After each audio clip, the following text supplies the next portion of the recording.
using social media to spread hatred and negative sentiments. The Commission has purchased gadgets to track down those who might be using fake accounts to propagate hate on social media as the country prepares for a general election. On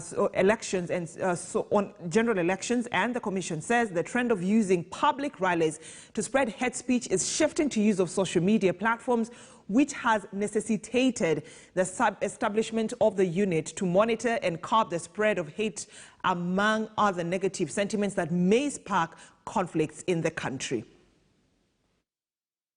With the misuse of social media, and of course we have also sanctioned and we are buying equipment to be able to track down people who are even having fake social media accounts, because some youth open fake social media accounts using different other names, thinking that we will never catch them. We are working closely with the DCI.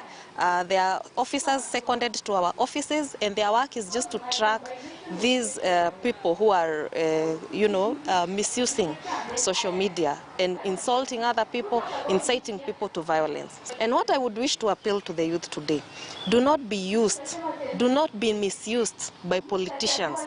Do not be the youth who is going to kill your neighbor because of a politician. Do not be the youth who is going to insult your neighbor because of politics. Let us stand firm.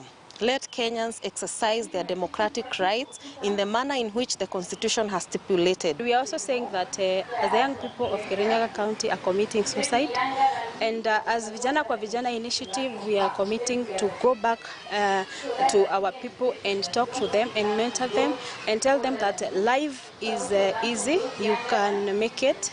Have faith, have hope, and whatever it is that is disturbing you as a young person, you can look for a mentor, you can look for someone to talk to. Don't take your life, and we are here for each other. And talking about taming hate speech here in the country, let me bring in NCIC Commissioner Danvas Makori, joining us from our City Centre studios. And Mr. Makori, good morning once again, and thank you for joining us here on KTN News Centre. So let me just begin this conversation by just wanting to know what route the NCIC is going to take this time around, because you're not talking, this is not the first time the NCIC is talking about taming hate speech on social media. It started back in 2016 during the leadership of Francis Ole Kaparo, who was the chair of the commission. Then again, we saw it, the same conversation happen in 2013, 2020. Now again, we are 2021. What is the difference? What are you going to do this time round? Brenda, thank you and good morning. Thank you for having me again. Let me just give a quick context of what to answer your question. There has been an evolution of technology, as you know very well. But also the pandemic has changed dynamics, especially conversation and communication. Now, earlier, the years you've said it earlier, there wasn't that much activity online in terms of hate speech or incitement, because the real villains, for lack of a better word, were always politicians, and they did it in the rallies. Now, what we are seeing, an evolution of that, is that because, first of all, we don't have many rallies, or we shouldn't have, given COVID protocols, what we've seen is a multiplication of chatter and hateful speech, especially in the online space, in cyberspace. Now, to be more specific, I think about 1 or 2 years, we've seen, especially in our hotspot areas, regions we term hotspots, and where there's even conflict, a lot of incitement. What is pushing this conflict and it's a catalyst is actually what is happening online. Now, and the challenge you have with online or cyber incitement is the fact that it's like a volcano. You don't see it. It's not on regular media. It's not on a public arena. It's underground. It's very quiet. It's in some very quiet groups sometimes. Therefore, that is a change that has happened. And the difference right now is that we've multiplied our efforts. Let me just quickly say this. The unit has always been there, actually. What we've done is we've expanded it and strengthened it and made it more robust and effective, both from a technology perspective, from a human resource perspective, and a scope perspective. So that's what we have done that is different now.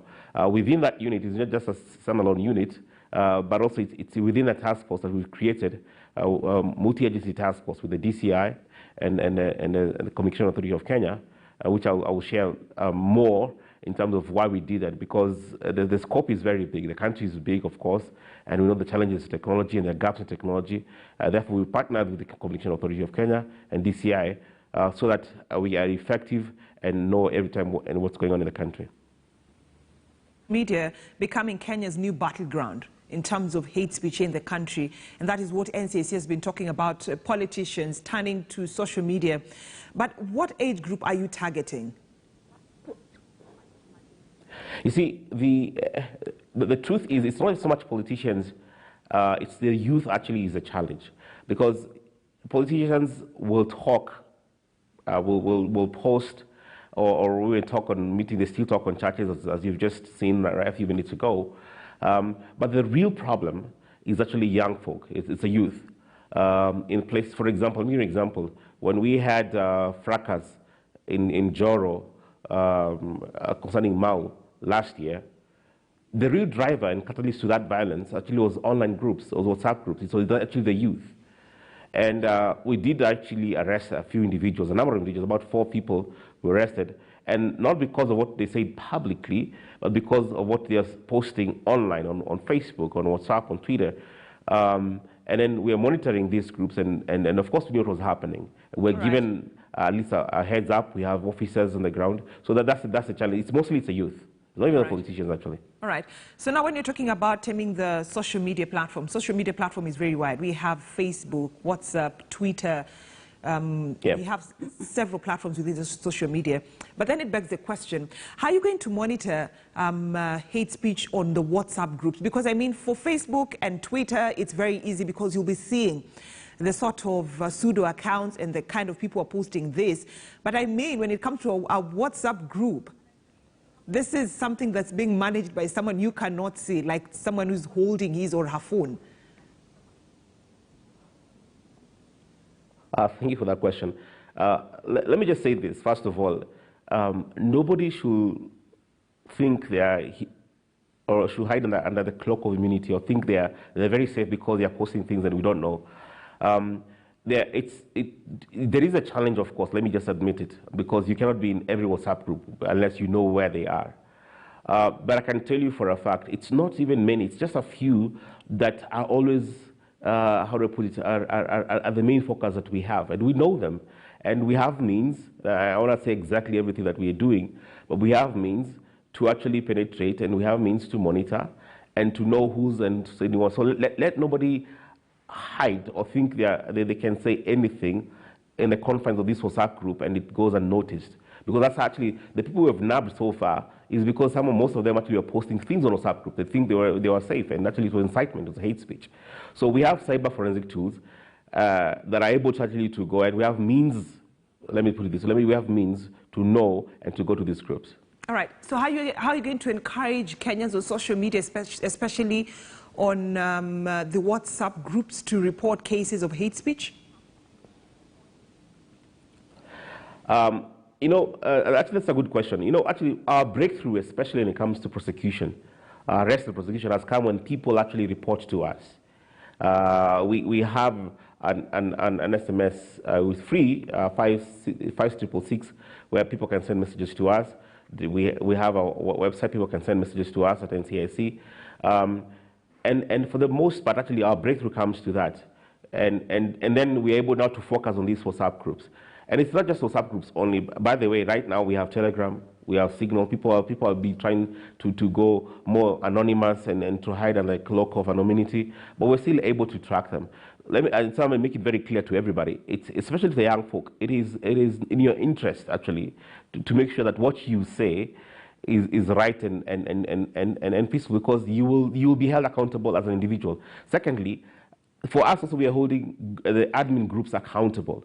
One of the ways to combat such and to be effective actually is to go after the admins themselves, the admin groups, because they're the ones who host there. I like the Data Protection Act that came the other day, because now you can hold certain people accountable, the data controllers. They are the ones who hold the data for this group. So we're able to hold them accountable, because as conspirators, because they're enabling a crime to be committed within their group. So they are culpable according to the law for what happens there what happens in those groups. But then, Mr. Makori, with all due respect, I mean, there's so many people using pseudo accounts.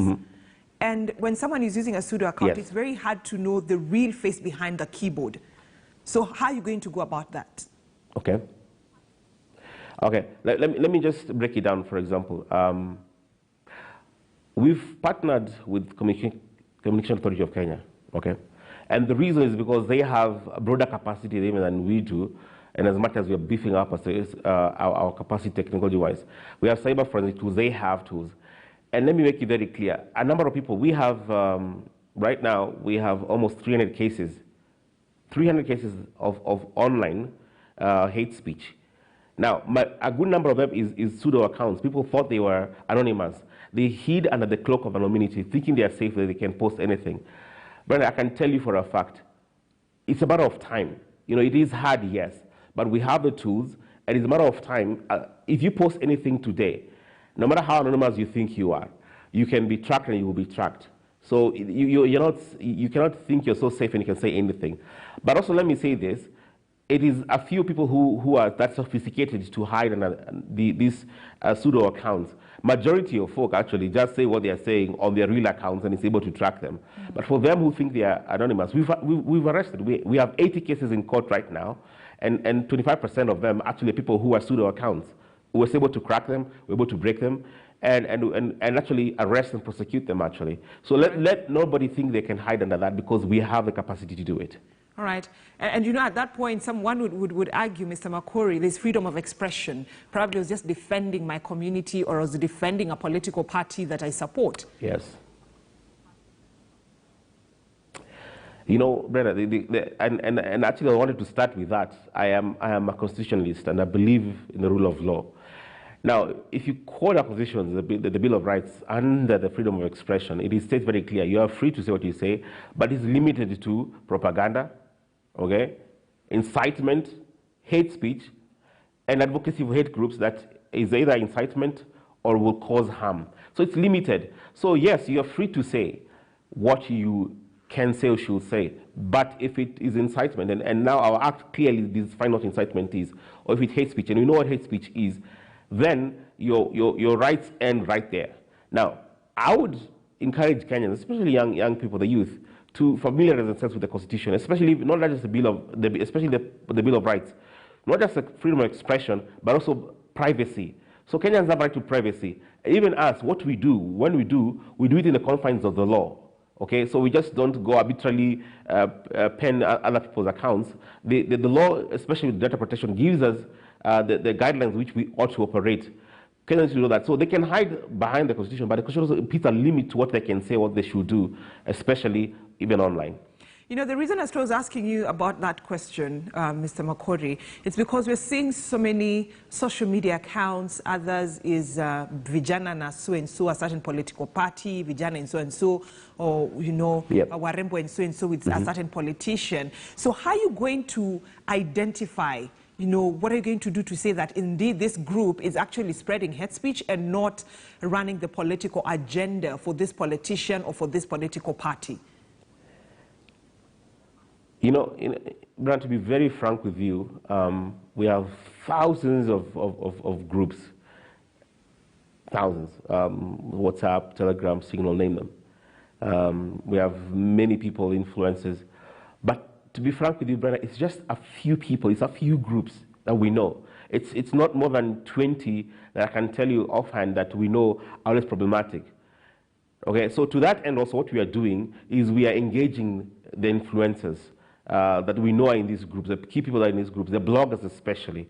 We've had a series of meetings in the grassroots with bloggers in Narok, in Nakuru, in Nairobi, in Mombasa, targeting bloggers, online personalities, influencers, WhatsApp admin groups, so that they actually can know we are sensitizing them that, listen, it is good, it's a good platform, use it by all means. It's a legal thing to do, as long as you don't breach the law, as long as you're not inciting, as long as it's not spreading hate speech. So what we are doing is actually sensitizing them, engaging them. All right. Right. So, Mr. Makori, just do stay with me. I need us to take a short commercial break here on KTN News Center. But when we come back, we shall be delving into the numbers.